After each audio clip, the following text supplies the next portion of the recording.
ஓம் நம சிவாய. தெய்வத்தின் குரல் முதல் பகுதி, அம்பாளின் ஸ்வரூபம் என்ற தலைப்பில் மகாபெரிவா அருளிய உரையின் தொடர்ச்சி. அம்பாளுடைய அப்படிப்பட்ட ரூபம் எப்படி இருக்கும்? சாதாரணமாக 10 பேருக்கு 100 பேருக்கு அன்னதானம் செய்கிற ஒரு நல்ல ஜீவனின் முகத்தை பார்த்தால் அதில் எத்தனை அன்பு சொட்டுகிறது. அன்னதானம் செய்து பலர் வயிறார சாப்பிட்டு சந்தோஷப்படுகிற போது அந்த அன்னதாதாவின் சந்தோஷத்தை பாருங்கள். அந்த சந்தோஷத்தில் அவன் முகத்தில் எவ்வளவு அன்பு சொட்டுகிறது. சாப்பிடுகிறவனை விட சாப்பாடு போட்டவனுக்குத்தான் அதிக ஆனந்தம் இருக்கிறது. ஒரு 10 பேர் அல்லது 100 பேருக்கு மட்டும் ஒரே ஒரு வேளை சோறு போடுகிறவனிடமே இத்தனை அன்பும் ஆனந்தமும் இருக்கின்றன.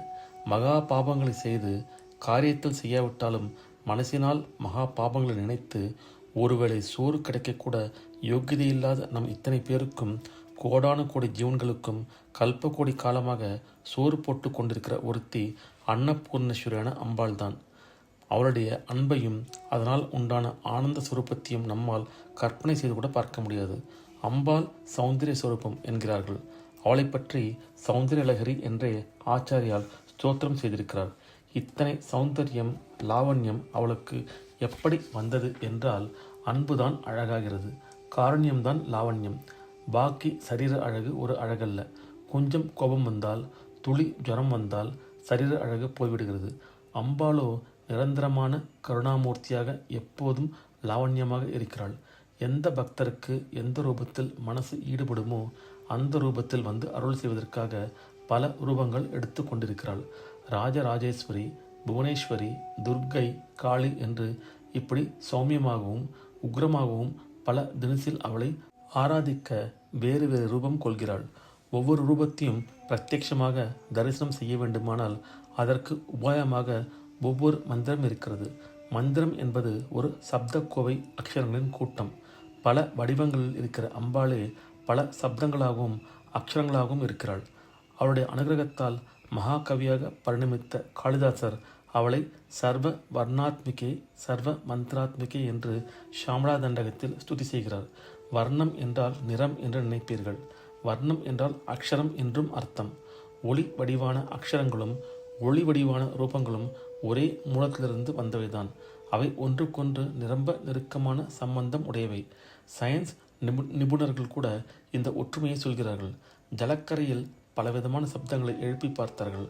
அப்போது அவற்றின் அதிர்வுகளை பொறுத்து ஜலத்தின் மேலே மிதக்கிற லேசான துகள்கள் வெவ்வேறு உருவங்களாக அமைந்தன. நாதத்துக்கே ரூபத்தை கொடுக்கிற சக்தி இருக்கிறது என்று இதனால் தெரிகிறது. ஒரு பெரிய அலை மடிந்து மடிந்து சிறு சிறு அலைகளாகி அடங்குகிற மாதிரி சில சப்தங்கள் இருக்கின்றன. இதை வீசி தரங்கம் என்பார்கள். ஒரே கொப்புளுப்பில் பலவாக திரிப்பது போல் விடுகிற சப்தங்களை முகுளம் என்பார்கள். இப்படி பல வகைப்பட்ட சப்தங்களை எல்லாம் 51 அக்ஷரங்களாக பிரித்திருக்கிறார்கள். இவற்றுக்கு பெயர் மாத்ருகா என்பது. மாத்ரு என்றால் தாயார் என்பது உங்களுக்கு தெரிந்திருக்கும். சப்தமாகவும் எழுத்தாகவும் அம்பாள் இருக்கிறாள். இவற்றில் சில சப்த கோவைகளை விடாமல் ஜபம் செய்கிற போது அவற்றுக்குரிய ரூபங்களும் பிரத்யட்சமாகின்றன. இப்படிப்பட்ட சப்த கோவைகளைத்தான் மந்திரம் என்கிறோம். மந்திரமே அம்பாளின் ஸ்வரூபம்தான். கை, கால் முதலான அவயங்களோடு ஆயுதங்களை தரித்த வடிவங்களைப் போலவே எல்லா மந்திரங்களும் அவள் வடிவம்தான்.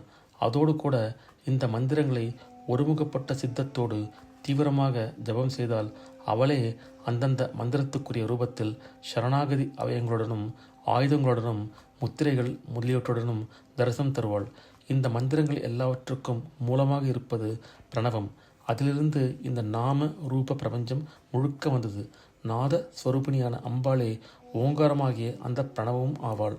ஆ, உ, மா மூன்றும் சேர்ந்து ஓம் என்று ஆகிறது.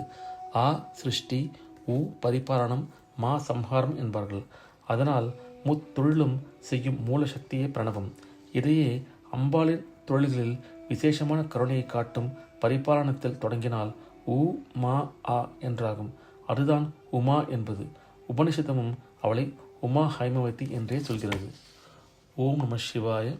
அடுத்த பதிவில் அம்பாளின் இருப்பிடம் என்ற தலைப்பில் மகாபெரிவா அருளை உரையை கேட்போம். ஓம் நம சிவாய. ஹர ஹர சங்கர, ஜெய ஜெய சங்கர, காஞ்சி சங்கர, காமகோட்டி சங்கர.